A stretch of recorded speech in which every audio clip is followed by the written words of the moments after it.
கலப்படமான உணவுகள், இன்னைக்கு நவீனம் என்ற பெயரிலே நாம் உண்ணுகின்ற உணவுதான் இன்றைக்கு கருத்தரிப்பு மையங்கள் உருவாகி இருக்கிறது. குடும்ப கட்டுப்பாடுகள் மையம் போய் இவர்களுடைய நோக்கம் என்ன? 500 ரூபாய் கொடுத்தா ஓட்டு போட்டுருவான். டிஆர் பால் எப்படி சொன்னாரு?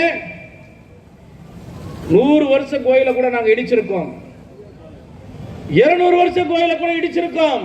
ஆனா இவங்க கிட்ட கோயிலிலே இடிச்சாலும் ஓட்டு வாங்குவது எப்படி என்று எங்களுக்கு தெரியும் என்று சொல்லி இன்னைக்கு 40 சீட்டை வாங்கியிருக்கானே. எப்படி 500 ரூபாய் இவன் என்னத்தை புடுங்கினாங்கன்னு சொல்லி இவங்களுக்கு 40 சீட்டு கொடுத்துச்சு தமிழ்நாடு மக்கள்.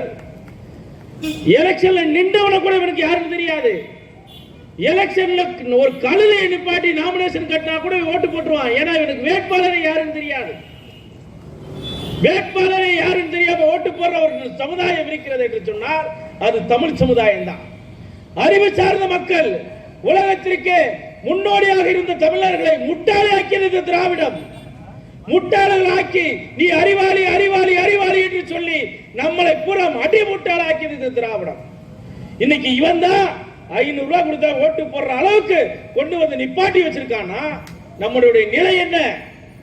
இஸ்லாமியர்களோடு இணக்கமாக இருக்கக்கூடிய ஒரு நபர், நக்கிற நாய்க்கு செக்குக்கு சிவலிங்கத்துக்கு வித்தியாசம் தெரியாது. அதுபோலத்தான் மதவாதிகளுக்கும் மதவெறிகளுக்கு வித்தியாசம் தெரியாமல் ஏஆர் காளிதாஸ் அவர்களை கொடூரமாக வெட்டி கொண்டார்கள்.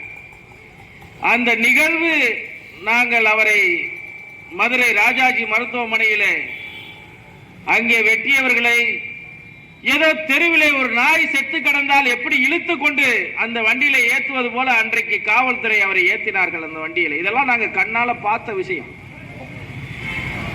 அவரை அந்த வேனிலே ஆம்புலன்ஸ் என்று சொல்லக்கூடிய அமரர் ஊர்தியிலே நாங்கள் பார்க்கின்ற பொழுது துண்டு துண்டாக கைகள் எல்லாம் வெட்டுப்பட்டு கிடந்தார்.